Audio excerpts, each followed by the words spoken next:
Hi all welcome to Purnima Ban vlogs. ಇವತ್ತಿನ vlog ನಂದು pregnancy bag ಆಗಿರುತ್ತೆ. ಆಲ್ಮೋಸ್ಟ್ ಎಲ್ಲ ನೋಟಿಸ್ ಮಾಡಿದ್ದೀರಾ, ನನ್ನ ಮುಖ ಆಗಿರ್ಬೋದು, ಬಾಡಿ ಆಗಿರ್ಬೋದು, ಏನಕ್ಕೆ ಇದು ಸಡನ್ನಾಗಿ ದಪ್ಪ ಆಗ್ತಾ ಇದೆಯಾ, ಏನು ಡಯಟ್ ಮಾಡ್ತಿಲ್ವಾ ಏನು ಅಂತ. ಎಸ್ ಅಫ್ಕೋರ್ಸ್ ನನ್ನ ಕ್ಯಾರಿಂಗ್.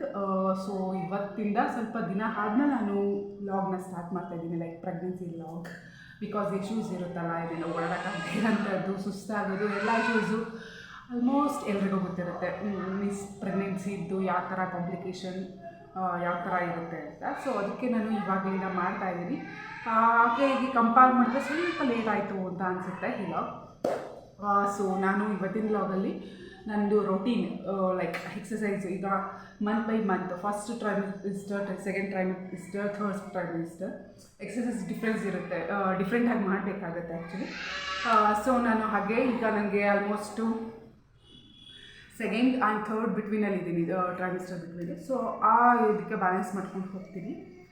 ಸೊ ಅದನ್ನು ನಾನು ಇವತ್ತು ಅಪ್ಲೋಡ್ ಮಾಡೋಣ ಅಂತ ಮಾಡ್ತಾಯಿದ್ದೀನಿ.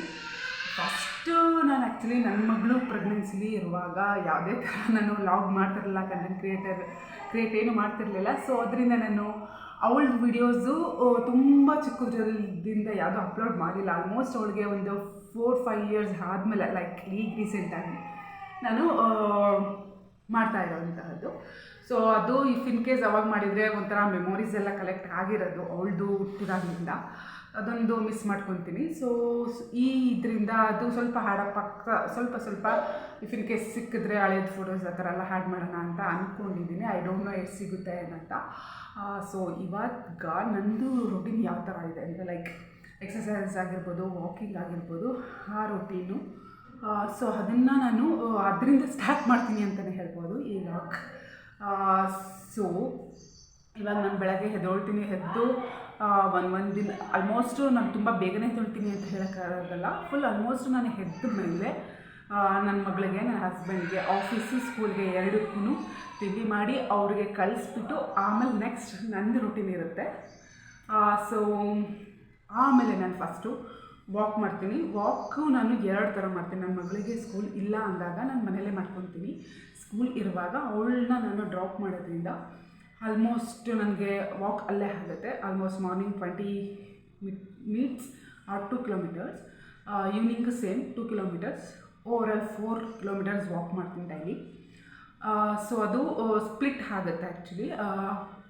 ಮಾರ್ನಿಂಗು 10 ಮಿನಿಟ್ಸ್ ಪ್ಲಸ್ 10 ಮಿನಿಟ್ಸ್, ಅಲ್ಲಿ 5 ಮಿನಿಟ್ಸ್ ಇದ್ಬಿಟ್ಟೆ ಬರೋದು. ನಾನು ಸಡನ್ನಾಗಿ ವಾಪಸ್ ಬರೋದಕ್ಕಾಗಲ್ಲ. ಅವಳನ್ನ ಡ್ರಾಪ್ ಮಾಡಿ ಒಂದು 5 ಮಿನಿಟ್ಸ್ ಅಲ್ಲಿ ರೆಸ್ಟ್ ಮಾಡಿ, ಕುತ್ಕೊಳ್ಳೋಕ್ಕಾಗಲಿಲ್ಲ ಅಂದರೂ ಅಟ್ಲೀಸ್ಟ್ ನಿಂತು ಒಂದು 5 ಮಿನಿಟ್ಸ್, ಜಾಸ್ತಿನೂ ಕುತ್ಕೊಳ್ಳೋಕ್ಕಾಗಲ್ಲ ಅಲ್ಲಿ. ಸೊ ಅವ್ರಿಗೂ ಪ್ರೇಯರ್ ಎಲ್ಲ ಸ್ಟಾರ್ಟ್ ಆಗುತ್ತಲ್ಲ, ಅದಕ್ಕೋಸ್ಕರ ಅದಕ್ಕೆ ಒಂದು 5 ಮಿನಿಟ್ಸ್ ಅಥವಾ ಮ್ಯಾಕ್ಸಿಮಮ್ 5 ಮಿನಿಟ್ಸ್ ಅಷ್ಟೇ ನಾನು ಕೂರೋಕ್ಕಾಗೋದು. ಅವಾಗ ಕೂತ್ಬಿಟ್ಟು ಬರೋದು. ಈವ್ನಿಂಗ್ ಆಲ್ಮೋಸ್ಟ್ ಒಂದು 10 ಮಿನಿಟ್ಸೇ ಕೂರ್ತೀನಿ, ಯಾಕೆಂದರೆ ಅವಾಗ ಎಲ್ಲ ಪೇರೆಂಟ್ಸು ಬಂದು ವೆಯ್ಟ್ ಮಾಡ್ತಿರ್ತಾರೆ. ಸೊ ಅದಕ್ಕೋಸ್ಕರ ಆಲ್ಮೋಸ್ಟ್ ನಂದು 4 ಕಿಲೋಮೀಟರ್ಸ್ ವಾಕ್ ಅಲ್ಲೇ ಆಗಿಬಿಟ್ಟಿರುತ್ತೆ. ಸೊ ಅದೇ more than enough walking. If in case ಅವಳಿಗೆ ಸ್ಕೂಲ್ ಇಲ್ಲ ಅಂದಾಗ, ಮನೇಲಿರುವಾಗ ಅಥವಾ ಮೈಸೂರಿಗೆಲ್ಲ ಊರಿಗೆಲ್ಲ ಹೋಗ್ತೀವಲ್ವ, ಅವಾಗೆಲ್ಲ ನಾನು ಮನೇಲೇ ವಾಕ್ ಮಾಡ್ತೀನಿ. ಆವಾಗ ಇಷ್ಟೇ ಮಿನಿಟ್ಸ್ ಅಂತ ಏನಿಲ್ಲ. ಬಟ್ 4 ಕಿಲೋಮೀಟ್ರೆಲ್ಲ ಮಾಡೋದಕ್ಕೆ ಐ ಥಿಂಕ್ ಮಾಡಿಲ್ಲ ನಾನು. 4 ಅಟ್ಲೀಸ್ಟ್ 2 ಕಿಲೋಮೀಟರ್ಸ್ ನಾನು ವಾಕ್ ಮಾಡ್ತೀನಿ ಮನೇಲೆ, ಅಷ್ಟೇ. ಅದ್ರ ಅರ್ಧ ಅಂದ್ಕೊಬೋದು. ಸ್ಕೂಲ್ಗೆ ಹೋಗೋದು ಮಾತ್ರ ಒಂಥರ ಮ್ಯಾಂಡೇಟ್ರಿ ಅಂತ ಹೇಳ್ಬೋದು. ಅವಳನ್ನ ಡ್ರಾಪ್ ಮಾಡೋಕ್ಕೂ ಆ ಥರ ಆಗುತ್ತೆ. ನನಗೆ ಓಕೆ ಇದೇ ರೂಟೀನ್ ಅಂದ್ಬಿಟ್ಟು ನಾನು ಯಾವುದೇ ಥರ ವೆಹಿಕಲ್ಸ್ ಏನು ಇನ್ನೂ ಪ್ರಿಫರ್ ಮಾಡಿಲ್ಲ. ಐ ಡೋಂಟ್ ನೋ, ಮುಂದೆ ಬೇಕಾಗಬಹುದು. ಇನ್ನೊಂದು ಸ್ವಲ್ಪ ದಿನ ಹೋದ್ಮೇಲೆ ಅದು ಹೋಗ್ತಾ ಸ್ವಲ್ಪ ಕಷ್ಟನೂ ಆಗುತ್ತೆ. ಸದ್ಯಕ್ಕೆ ಇದು ಅಂದ್ಕೊಂಡಿದ್ದೀನಿ, ಸ್ವಲ್ಪ ಕಷ್ಟ ಆಗುತ್ತೆ, ಇಲ್ಲ ಅಂತ ಹೇಳ. ಬಟ್ ಮ್ಯಾಕ್ಸಿಮಮ್ ಹೆಲ್ತು ಇಂಪಾರ್ಟೆಂಟು, ಅದಕ್ಕೋಸ್ಕರ. ಬಟ್ ಬ್ಯುಸಿ ಶೆಡ್ಯೂಲ್ ಇರುತ್ತೆ ಮಾರ್ನಿಂಗು, ಅದು ಒಂದು ಸ್ವಲ್ಪ ಪ್ರಾಬ್ಲಮ್ ಆಗ್ತಿದೆ. ಲೈಕ್ ಗೊತ್ತಿಲ್ಲ ಏನಂದ್ಬಿಟ್ಟು. ಸೊ ಮಾರ್ನಿಂಗ್ ಆ ಥರ ವಾಕ್ ಮಾಡ್ತೀನಿ, ಇಲ್ಲ ಮನೇಲೇ ವಾಕ್ ಮಾಡಿಬಿಟ್ಟು ಒಂದು 5-5 ನಿಮಿಷ ಯೋಗಾಸ್ ಮಾಡ್ತೀನಿ. ಬಟರ್ಫ್ಲೈ ಯೋಗ ಆಗಿರ್ಬೋದು, ಡಕ್ ವಾಕ್ ಇರ್ಬೋದು, ಆ್ಯಂಡ್ ವಾಕ್ ಅದೆಲ್ಲನೂ ಈ ಟೈಮಲ್ಲಿ ತುಂಬಾ ಡಿಫಿಕಲ್ಟ್. ಬಟ್ ಇದನ್ನೇ ಮೇಯ್ನ್ ನಮ್ಮದು ಡೆಲಿವರಿ ಈಸಿ ಆಗೋಕ್ಕಿರ್ಬೋದು, ಹೆಲ್ತ್, ಫಿಟ್ನೆಸ್, ಪ್ರೆಗ್ನೆನ್ಸಿ ಫಿಟ್ನೆಸ್, ಇದಕ್ಕೆಲ್ಲ ತುಂಬ ಯೂಸ್ಫುಲ್ ಆಗುತ್ತೆ. ಮೊದಲಿಗೆ ನಾನಲ್ಲಿ ಡಕ್ ವಾಕ್ ಮಾಡ್ತಾಯಿದ್ದೀನಿ. ಇದು ನೋಡೋಕ್ಕೆ ಫನ್ನಿ ಅಥವಾ ಕಾಮಿಡಿ ಥರ ಅನ್ಸಿದ್ರು ಅದು ಮಾಡೋರಿಗೆ ಗೊತ್ತು ಎಷ್ಟು ರಿಸ್ಕ್ ಅಂದ್ಬಿಟ್ಟು.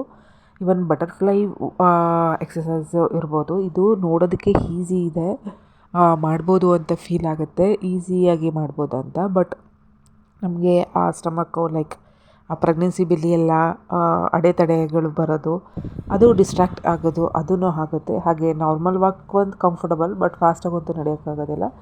ಹೀಗೇ daily like pregnancy daily routine start ಆಗಿ ಎಂಡ್ ಆಗೋವರೆಗೂ ಡೇ ಫುಲ್ ಈ ಥರ ಇರುತ್ತೆ. ಆಲ್ಮೋಸ್ಟು ನನಗೆ ಗೊತ್ತಿರೋ ಹಾಗೆ ಎಲ್ಲ ಪ್ರೆಗ್ನೆನ್ಸಿ ವುಮೆನ್ಸ್ಗೂ ಈ ಥರ ಎಕ್ಸಸೈಸ್ ಎಲ್ಲ ಮಾಡಿ ಸಮ್ಟೈಮ್ಸ್ ಒಂದು ಡಿಫಿಕಲ್ಟ್ ಸಿಚುವೇಶನ್ನು ಕೂಡ ಫೇಸ್ ಮಾಡಿರ್ತಾರೆ.